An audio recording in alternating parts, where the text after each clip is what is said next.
Bien, continuamos entonces con la historia de la arqueología, parte número 2, historia de la arqueología bíblica, ¿no? Y quedamos la semana pasada con este genio, ¿no? Con Sir Flinders Petrie, padre de la arqueología, ¿cierto?, de Palestina. ¿Alguien se recuerda cuáles fueron las dos grandes cosas que nos dejó Petrie? ¿Sí? Si se acuerda, abra su micrófono. Uno era los TELS. Muy bien, el tema de los TED, esa, ¿cierto? La voz de Luciano, sé que es la voz de Luciano. Muy bien, Luciano. ¿Y qué más nos dejó? El tema de la cerámica, ¿cierto? El tema de la cerámica. Él nos dejó el tema de la cerámica. Y es muy importante el tema de Petrie porque, como les digo, abrió el mundo. Nos dijo, ahí está el tema de la cerámica, cómo datar, ¿cierto? Cómo hacer una cronología, obviamente no exacta, pero bastante exacta para la cantidad de los tiempos. Nos dijimos entre 50 a 200 años, ¿cierto? De ventana, es algo muy importante. Y el tema del hotel, ¿no? Como él vio, ¿cierto? De que las ciudades estaban perdidas bajo, ¿cierto? La tierra, la arena y los escombros y obviamente el pasto y la vegetación que creció. Entonces, quedamos, ¿cierto?, con Petrie. Ahora, después de Petrie se conocen diferentes etapas en cuanto a la arqueología bíblica. Hoy día vamos a simplemente con dos más, ¿ok? Para no aburrirles ni cansarles. La primera etapa se conoce de Petrie a la Primera Guerra Mundial. Y esta se consideró como la etapa de oro de lo que es las excavaciones en Palestina, ¿ok? Ya que antes, ¿cierto?, que se prolongara la Primera Guerra Mundial o que estallara la Primera Guerra Mundial, se excavaron algunos de los principales tel en Israel. ¿Ok? McAllister, por ejemplo,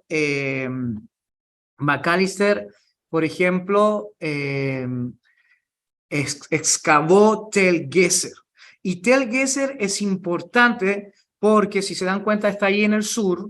No sé si lo alcanzan a ver aquí en el sur donde está el cuadradito.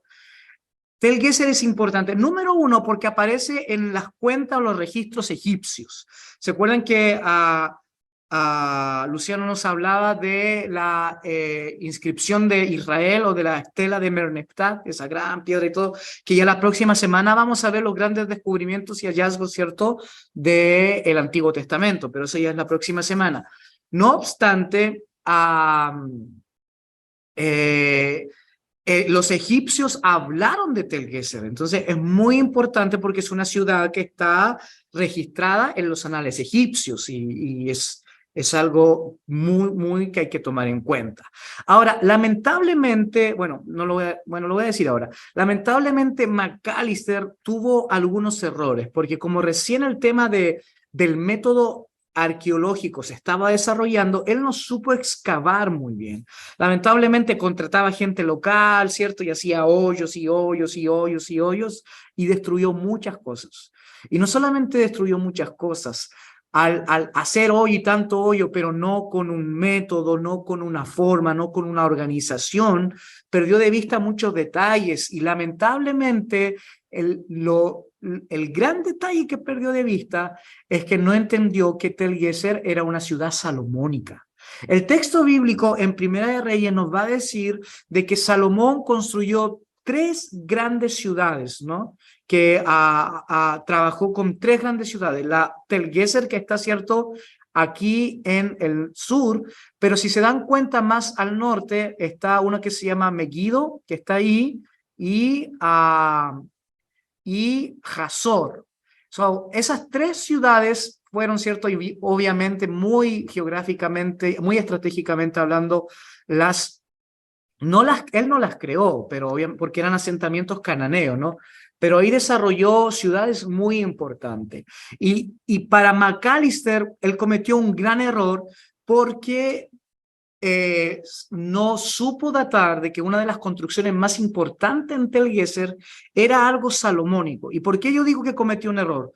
Porque por 80 años los arqueólogos agnósticos, ateos o minimalistas dijeron de que David y Salomón no existió, no fueron reyes de verdad, sino que fueron leyendas construidas por los israelitas para poder crear un pasado en común y así apropiarse de la tierra de Canaán, que obviamente, cierto, les pertenecía a ellos por su pasado en común.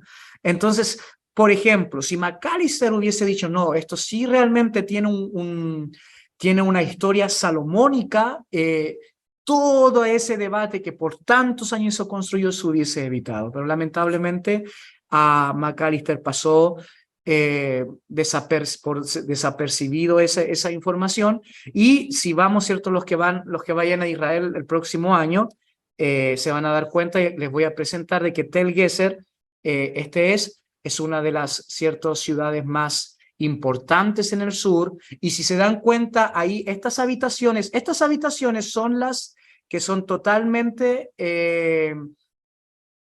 reconocidas como salomónicas. Sí, tengo una mano levantada, adelante. ¿Hay alguien que tenía su manito levantada?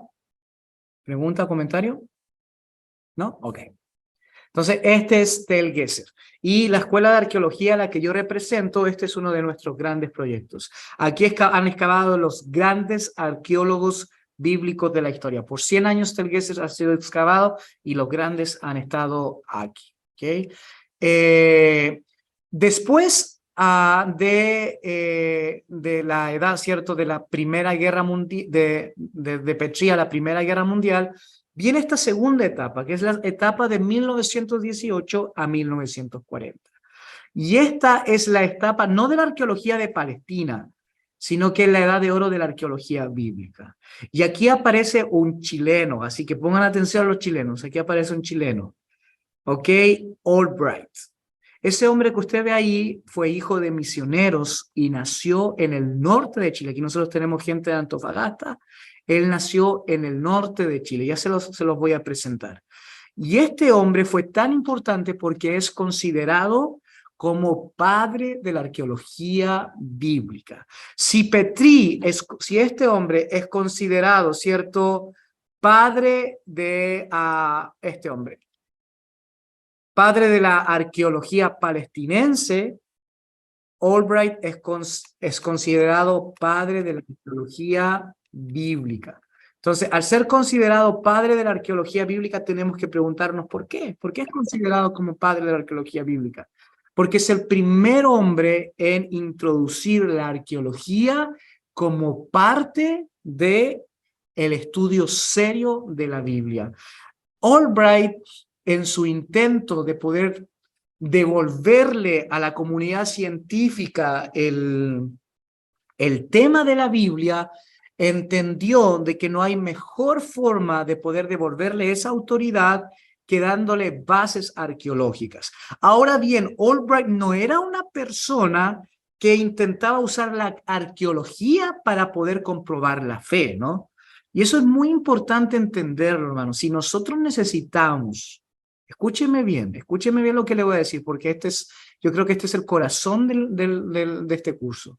Si usted necesita la arqueología, si usted necesita los hallazgos arqueológicos para creer que Dios existe o para creer que la Biblia es la palabra del Señor, está mal enfocado.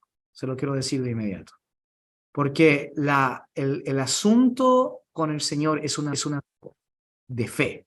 Y dice la palabra del Señor, especialmente en la teología neotestamentaria, de que la fe no es por vista, ¿ok? Sino que tú no puedes usar hallazgos arqueológicos para decir, porque esto es real, porque lo puedo comprobar, entonces creo en Dios. Eso no es creer, eso es tener 4 dedos de frente, ¿no? Y decir, existe esto. ¿Por qué tú crees que en el aspecto apologético Dios no se aparece a las personas? ¿Por qué tú crees que sería tan fácil de que Dios se aparezca a alguien? Y cree en mí, porque influenciaría el libre albedrío de la gente. Y la gente ya no creería en Él por fe, sino que creería en Él porque tiene dedos, cuatro dedos, ¿no? Se le apareció Jesús. ¿Quién no va a creer en Jesús si se le apareció? Pero eso no sería fe.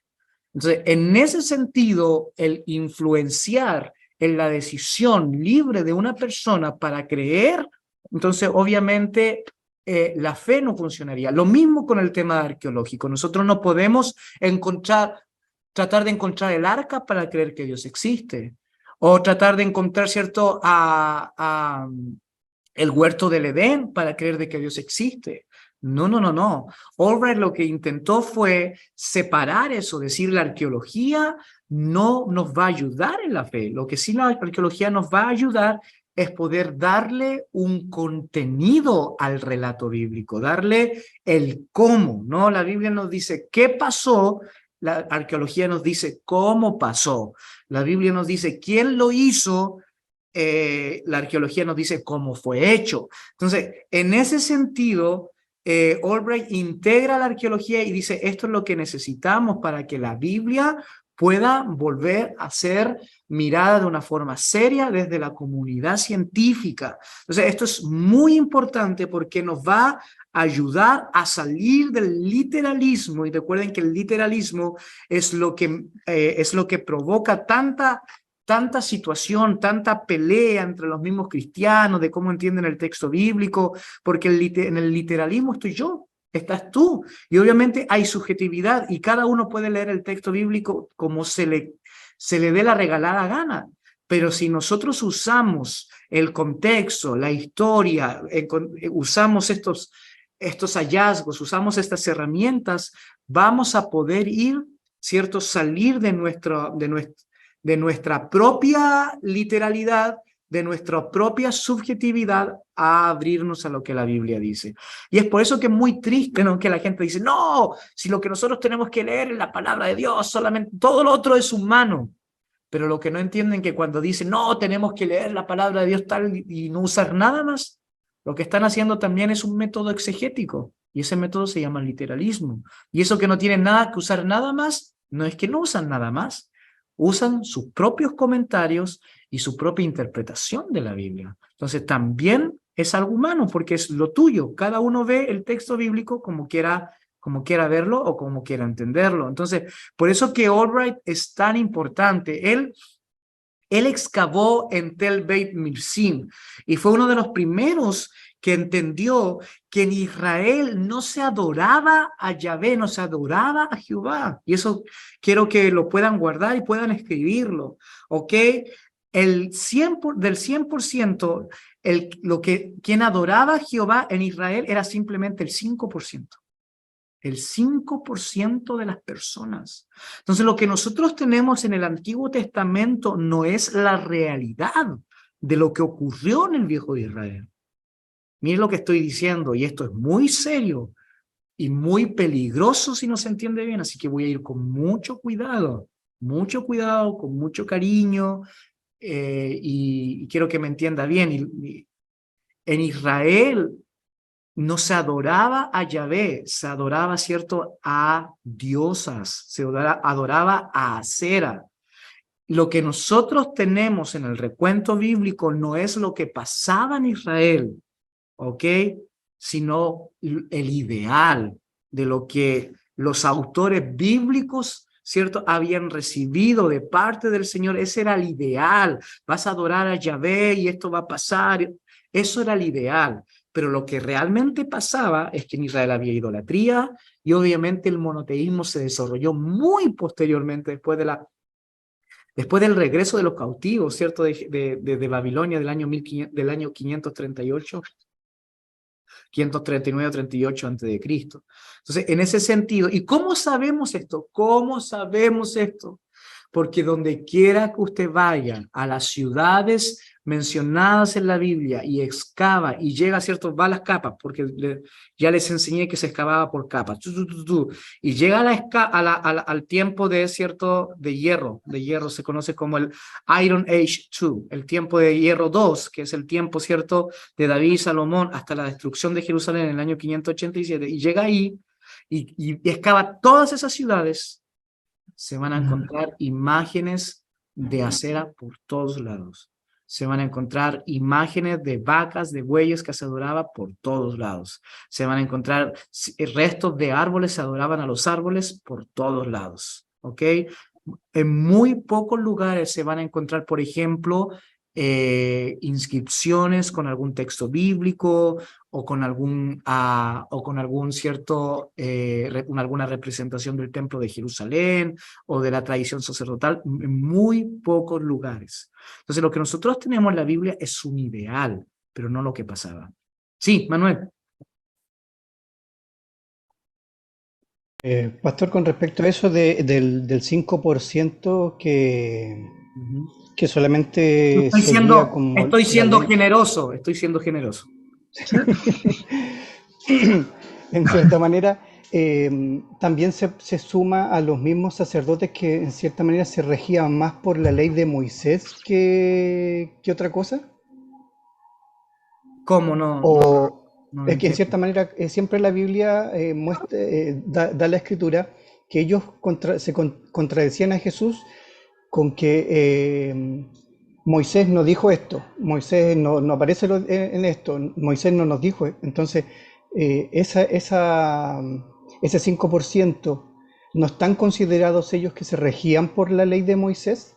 Ah, perdóneme, no me expliqué bien. No, yo lo que estoy diciendo, este es el contexto de la edad de hierro, de la época entre David y Salomón, que es cierto, el año 900. Bueno, David Mm, comenzó a reinar en el año 1100 1010 antes de Cristo, ok. hasta el año 587 antes de Cristo. Ese es el contexto del Oh, que estoy hablando. No, en ok. los tiempos de Jesús ya existía el monoteísmo y casi cierto, el 100% de los judíos adoraban al Dios de Israel.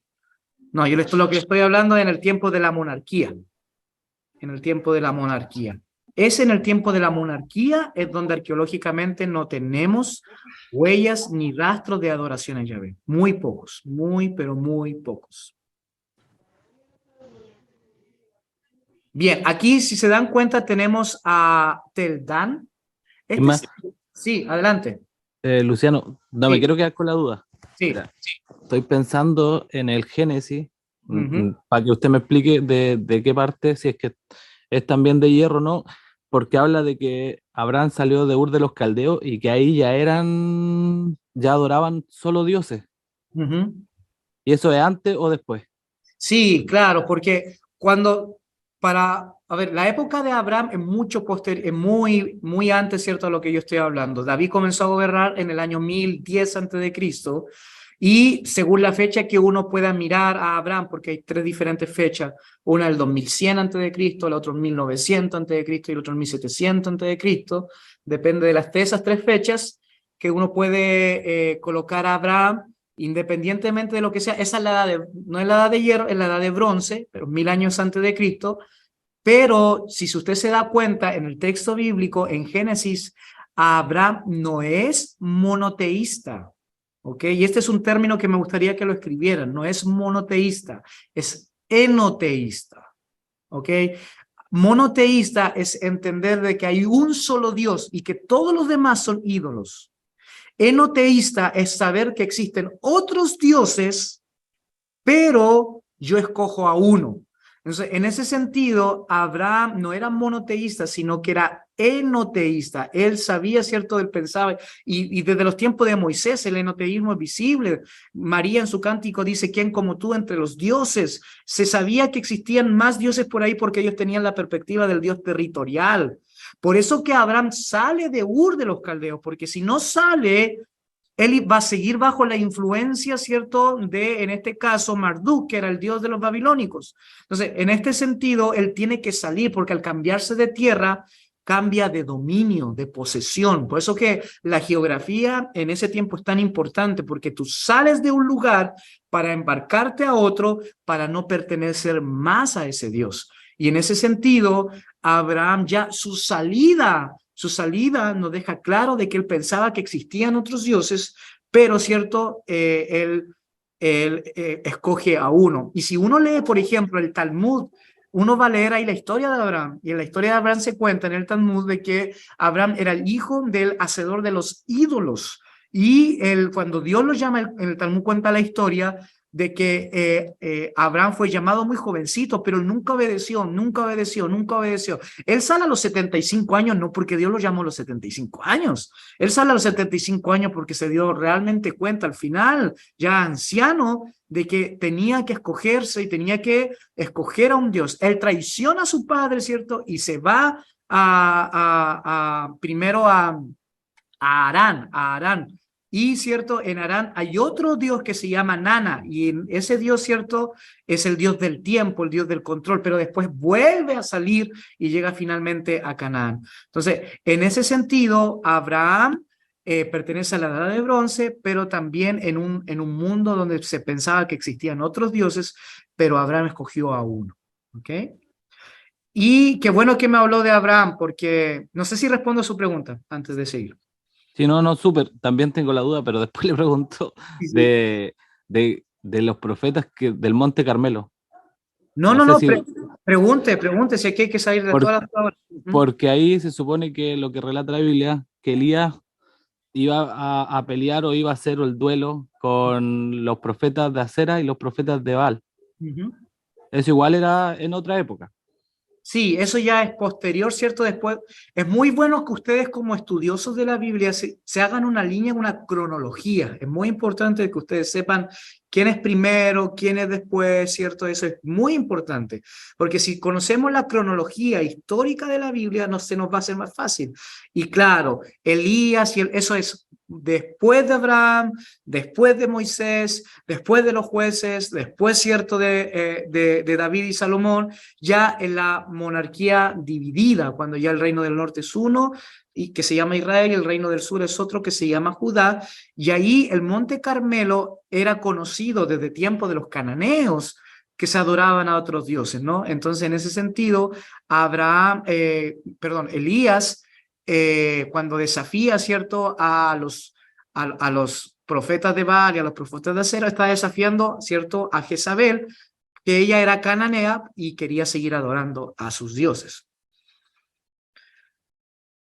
Bien, entonces, este es Teldán, y en Teldán, esto es tremendo, porque en Teldán, por ejemplo, este es el pórtico, para que lo noten ahí, y si el Señor nos permite Israel, vamos a ir al Teldán, y este se llama el pórtico de Abraham. Este es el pórtico más antiguo que existe en Israel, y es uno de los más antiguos del mundo. Por ejemplo, esta tierra que usted ve es de hace 4.000 años atrás. 4.000 años atrás. Es de los tiempos de Abraham y se conoce como el Abraham Gate, el pórtico de Abraham. Aquí, si usted se da cuenta, es lo que le estoy diciendo. Este es del tiempo, ¿cierto?, de un poquito después de David y Salomón, y aquí se adoraba, ¿cierto?, a otros dioses en Tel Dan. Y recuerden que Dan era una ciudad israelita, pero ya habían, ¿cierto?, este es un altar que se adoraba, ¿cierto?, a otros dioses. Lo que tenemos aquí, ¿qué creen ustedes que es esa ciudad? ¿Qué creen ustedes? Esa ciudad es en Israel, se llama, ¿cierto?, Bet-Shem. Y si se dan cuenta, esta ciudad también fue excavada y es muy importante porque esta es una de las ciudades que jamás le perteneció a nadie, siempre le perteneció a Egipto, al gobierno de turno se le perteneció. Y si se dan cuenta, parece, ¿cierto?, un lugar totalmente romano, totalmente griego. Es increíble. Por ejemplo, déjenme ver, es Megiddo. Aquí en Megiddo excava uno de los arqueólogos más importantes en Israel, que se llama Israel Finkelstein, o Finkelstein, de como usted lo quiera pronunciar. Y este hombre dice obviamente que toda la historia que encontramos en el Antiguo Testamento es falsa y que simplemente se creó y se construyó para tener una historia en común y poder, ¿cierto?, crear una identidad judía. Entonces, aquí tenemos Megiddo, y Megiddo, ¿cierto? Hay una de las excavaciones en Megiddo. Aquí tenemos ¿qué es esto? Hazor. Esto es Tel Sultán, esto es Jericó. Esto es la Jericó antigua. Y esta es una de las ciudades, ¿cierto? Una de las excavaciones en Jericó. Si se dan cuenta, esto está súper cerca del Mar Muerto. Entonces, corre mucho, mucho, mucho, mucho viento. No sé, Juan, ¿alcanzaste a ir a Jericó? Yo no alcancé a ir a Jericó. No alcancé. Este próximo año tenemos que ir a todos lados. Tenemos que ir a todos lados, vamos a ir a todos lados. Yo no alcancé, pero sí fui a Tel Dan, ¿cierto? Y a Megiddo, pero no fui a Jericó. Ok, así que nos quedamos entonces con Albright, que concilió la Biblia con la arqueología. Bien, ¿preguntas? Hasta aquí llegó la clase el día de hoy, pero no sé, pregunta, algunos comentarios. Aquí se me apagaron las luces aquí. ¿O comentarios? Me perdí mucho de la clase porque se me cruzó con una clase que tengo, pero justo logré captar lo que decía la impactante realidad del tema del 5%. No sé si a muchos quizá también le impactó, ¿no? Sobre el tema de... Cuando tú hablaste del 5%, estás hablando de época de la transición entre jueces y la monarquía. No, estoy hablando incluso más allá. Estoy hablando del tiempo de, sí, de los jueces hasta el año 587 a.C., ante la destrucción de Jerusalén. Mucha gente que estaba en Israel nunca conoció, por ejemplo, la ley. Ellos conocieron los mandamientos porque pasaban de generación en generación, pero no conocieron todo. No conocieron la ley deuteronómica. Muchos ni siquiera fueron a Jerusalén, nunca ni siquiera fueron al templo. Nunca, eso es lo que nosotros debemos de pensar, de que la gente no viajaba tanto como nosotros creemos que viajaba. Porque recuerda que eran lugares de ciudades, estados. Entonces, si se salía, lo más probable es cierto que iban a perder la vida y todo eso. Entonces, en ese sentido, los que viajaban mucho eran los comerciantes en caravanas grandes y con soldados para que protegieran esas caravanas. En ese sentido, la gente nunca fue a Jerusalén, la gente nunca nunca hizo un sacrificio. Entonces, es como en los lugares rurales todavía, ¿no? La fe se vive de una forma un poco más folclórica. Bueno, ellos también. Y estoy siendo muy generoso con el 5%. Algunos de mis profesores piensan que es hasta 2%. Eso bajo las Pastor. evidencias arqueológicas, ¿no? Exacto. Sí, yo estoy hablando desde la arqueología, porque el texto bíblico lo que nos muestra es el ideal, cómo hubiese sido, ¿no? Pero lo que es importante entender de que en Israel la idolatría era muy, muy, muy, muy grande. Pastor, ¿Sí? eso también nos llevaría a entender de por qué, en cierta manera, el pueblo de Israel era como una montaña rusa que de repente estaba bien con Dios, mal con Dios, bien con Dios, mal con Dios, porque se iban uniendo a otros pueblos o se seguía arraigando la idolatría entre ellos. Sí, bueno, yo quiero pedirles de que más allá del aspecto metafísico y místico del tema de la idolatría, vámonos, por ejemplo, al tema social, ¿les parece? Porque desde hoy la mentalidad humana no ha cambiado tanto. ¿Para qué se usa muchas veces la religión? La religión muchas veces es un instrumento terapéutico, pero también para mucha gente la religión es un instrumento para controlar a otras personas, ¿sí o no? Nosotros sabemos mal testimonio de pastores y sacerdotes que usan la religión para controlar, para hacer daño, y eso es así. Bueno, en la antigüedad la religión también se usaba para eso, se usaba, ¿cierto?, para crear una sociedad que simplemente le beneficiara al poderoso, al rey, a los más arriba. Entonces, en este caso, la idolatría cumplía ese fenómeno. La idolatría cumplía el fenómeno del hombre y la mujer, el intento, ¿no?, de poder usar la religión para mi propio beneficio. Y cuando eso ya no me sirve, tengo que volver al Dios de mi antepasado, al Dios del Éxodo, para que me ayude, porque ya este otro Dios no me sirve. Entonces, por favor, y con esto quiero cerrar por el tema de la hora, pero yo creo que esto les va a cambiar su perspectiva, y por favor, abran su corazón y abran su oído a esto, de verdad. Cuando Dios ataca la idolatría a través de los profetas, lo que Dios está atacando no es su propia vanidad, no es que, me tienen que adorar a mí porque si adoran a otros dioses yo me pongo celoso. No, Lamentablemente se enseña de esa forma, se enseña de esa forma.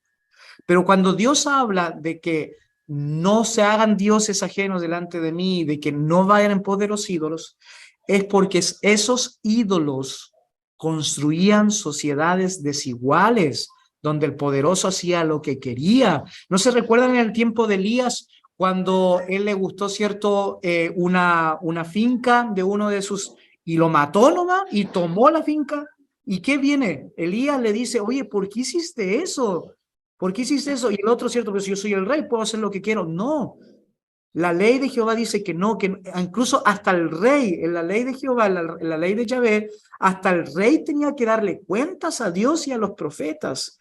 Pero los ídolos en los tiempos de los profetas le daban todo el poder a los poderosos, al monarca, a los sacerdotes, a los que mandaban. Entonces, en ese sentido, Dios atacaba la idolatría, no tanto porque él se sentía solo y quería que lo adoraban a él, o porque era vanidoso y se ponía celoso si no lo adoraban a él, sino porque todos los dioses, y eso es muy importante estudiar la religión cananea, todos los dioses de la religión cananea creaban desigualdades sociales inmensas, atrocidades. Entonces, en ese sentido, el yavismo es uno de los primeros fenómenos socio-religiosos que crea, cierto, una horizontalidad y una igualdad donde todos los demás están iguales delante de Dios y todos tienen que darle cuentas.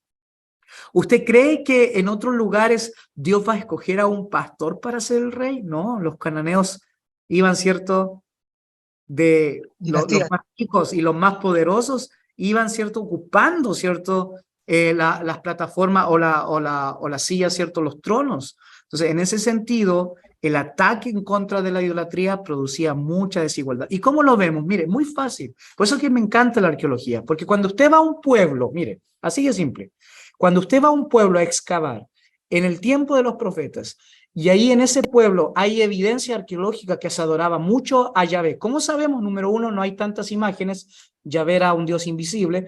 Número dos, hay inscripciones, ciertos, sacerdotales de algunas cositas de Levíticos o de Deuteronomio.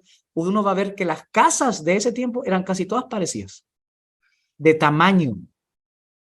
Pero si uno va, por ejemplo, a una ciudad donde había mucha idolatría, donde tú ves, cierto, evidentemente adoración a Cera, porque está la imagen de la mujer, adoración, cierto, a Baal, que era el dios de la lluvia, el dios de la tormenta, adoración, cierto, a este toro cananeo, tú vas a ver que la casa de los ricos eran gigantes y la casa de los pobres eran chiquititas. Entonces ahí tú te das cuenta evidentemente de que la religión produce una realidad social. Y en el yavismo producía una igualdad, una equidad. Por eso que los profetas hablan tanto de justicia y de equidad. Y la idolatría producía desigualdades y explotación y usura. Excelente. Bien, hermanos, no sé si algún comentario. Muchas gracias por estar. Que el Señor les bendiga. Qué rico poder tenerles. Vamos a irnos con una oración. Pero quédense con esto, ¿no? Quédense con cualquier cosita que le haya podido ayudar en su formación, pero también en cómo el Dios en que nosotros creemos, sus raíces son raíces también que no solamente son místicas, espirituales, de salvación metafísica, sino que también socialmente produce justicia. Por eso que los profetas hablan tanto de justicia, ¿no? Amén.